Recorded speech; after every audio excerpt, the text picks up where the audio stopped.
Hello everyone and welcome to day 6, Implicit Differentiation. Good news, we're getting almost to the end of techniques for solving derivatives, which is a good thing. We can start getting into applications then. But implicit differentiation is a little different than what we've been doing.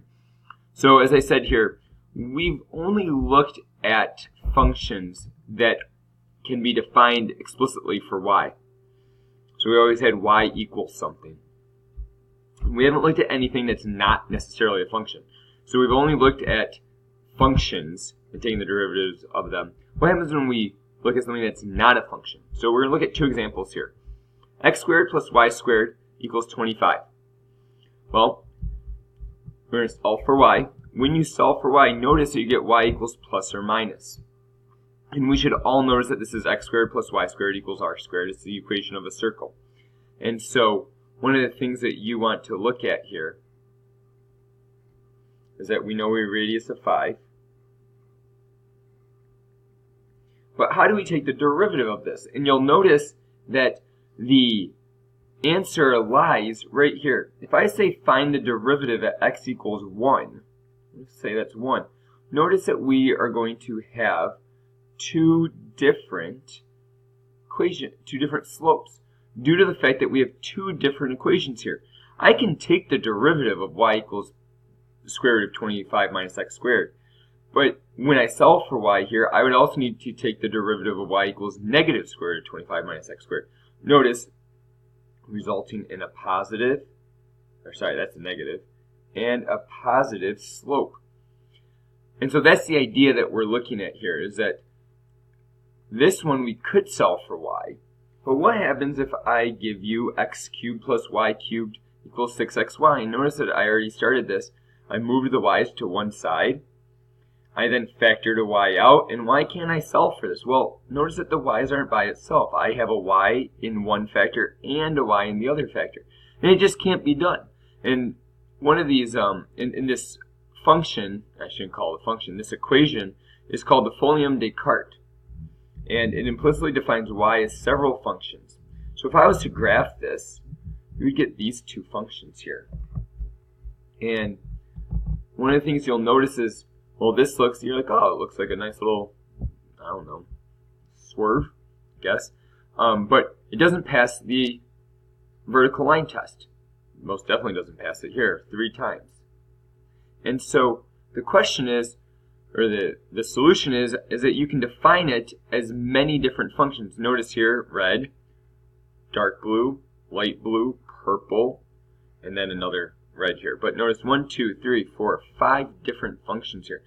And you would define them over a piecewise. So if x is, less than 0, you get u of x.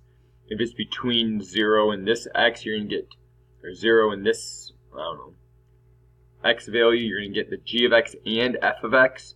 So you're going to need two different ones. And h of x between that time too, between this interval. And so it's really confusing. So luckily, just because calculus is so nice, we're going to use this method called implicit differentiation, where we're going to take the derivative with respect to the derivative of y with respect to x. And that's what this dy over dx is.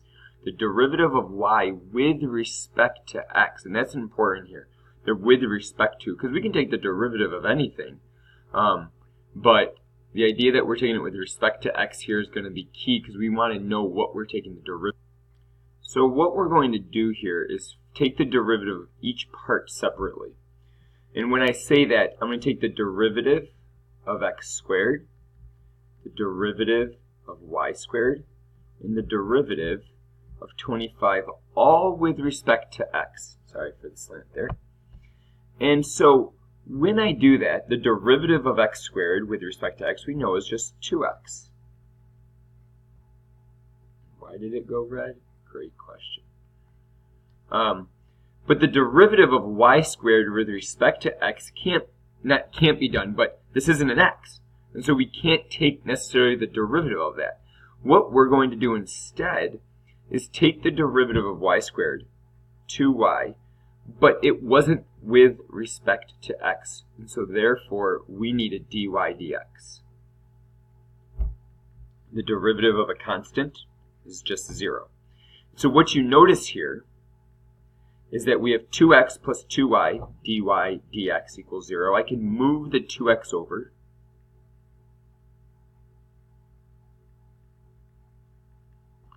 And then I can solve for dy dx. And what I'm going to do there is just divide by 2y. So dy over dx equals negative 2x over 2y, which we can then say that dy over dx equals negative x over y. And so this is the derivative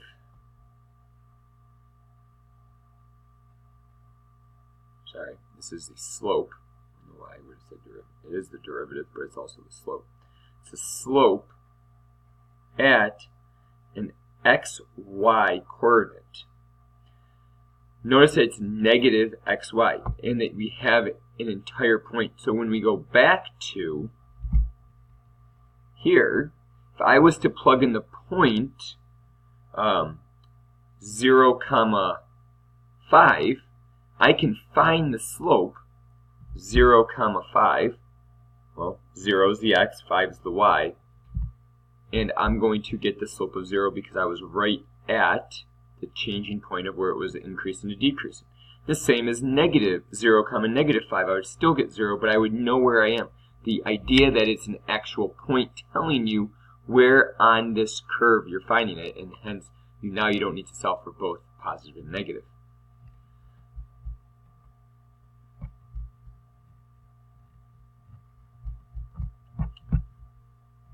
Oh, you gotta write the equation of a tangent line. My fault, sorry. So find the equation of a tangent line right here. So when I already have the point, which is nice. And so let's change colors so you know what I'm doing here. Y minus 4 equals some slope times x minus 3. Well, how do I find the slope? dy over dx evaluated, this is how we evaluate it, at 3, 4, equals, so this is showing me what I'm evaluating at, just like f prime of 2, this is dy dx, the slope at 3, 4, negative 3 over 4. And hence there's the slope, there's the equation of a tangent line. That's all it is. But the difficult part is having to find the derivative implicitly. So, let's use the Folium Descartes. Find dy dx. Well, what I'm going to do for a, I'll do a up here, you guys can do it below. Take the derivative of x cubed, take the derivative of y cubed with respect to x, and take the derivative of 6xy. Well, what am I going to do here? Well, the derivative of x cubed is 3x squared. The derivative of y cubed is 3y squared, but we're trying to take it with respect to x, we need this dy dx. Equals, well, the 6 is just a constant, so we're going to bring that out.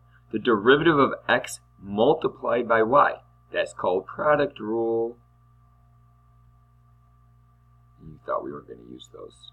So product rule, first, times the derivative of the second, dy dx, because it's not with respect to, or this is respect to x and this is a y, plus this derivative of x1 multiplied by the second y. Well, notice that we've got a dy dx here and a dy dx there. I got to get them together on one side and factor it out. And so what I'm going to do here, this is also equal to 6x dy dx plus 6y. That'll help me move things over. So I'm going to move the 3x squared over to this side, move the 6x dy dx over to that side. I'm going to do it in one step. So 3y squared dy dx minus 6x dy dx equals 6y minus 3x squared. And then I'm going to factor out the dy dx.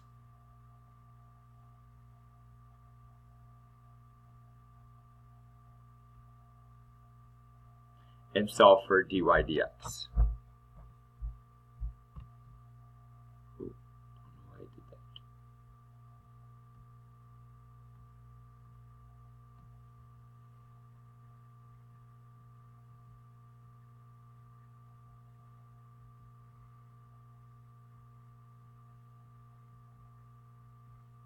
And there is our derivative, which will give us the slope at any point. So I want you guys to pause the video right now and solve B and C, and I'll come back with the answer. So pause it, please. And so hopefully you got the slope to be -1. And then the equation of the tangent line, just plug it into y minus y1 equals m parentheses x minus x1. So y minus 3 equals -1 parentheses x minus 3.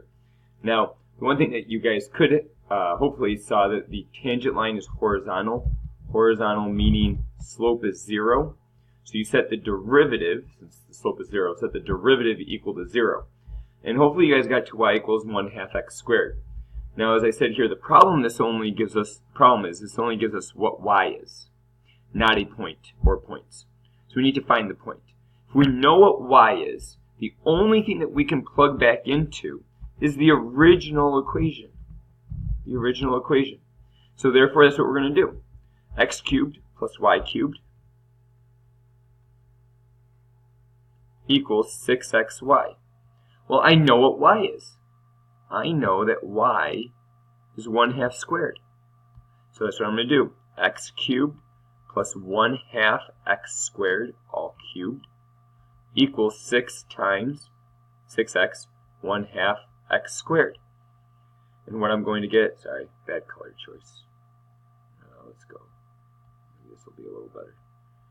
X cubed plus 1/8 x to the 6 equals 3x cubed.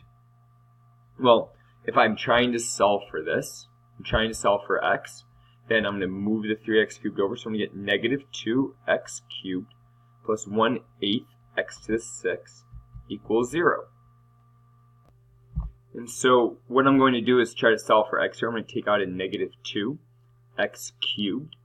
I'm going to get 1 minus 1/16 x cubed equals 0. To my t-chart if you want to.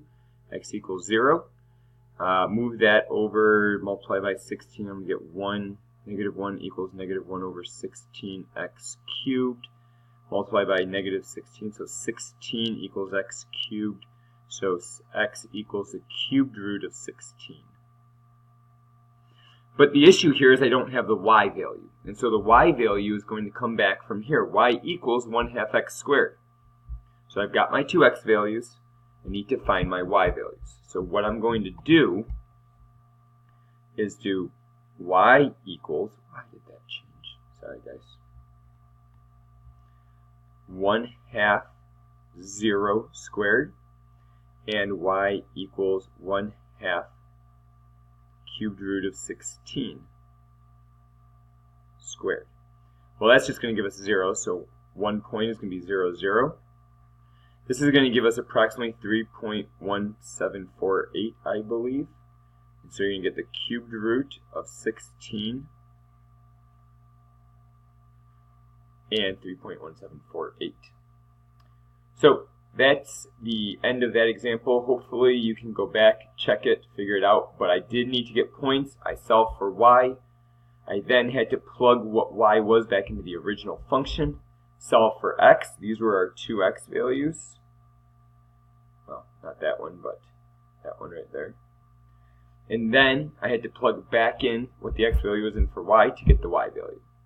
As I'm running short on time, what I would love for you guys to do is do the next two examples. We won't get to the last one. We'll do that one in class. Do the last two examples, and then I'll have the solutions pulled up here. So, last two.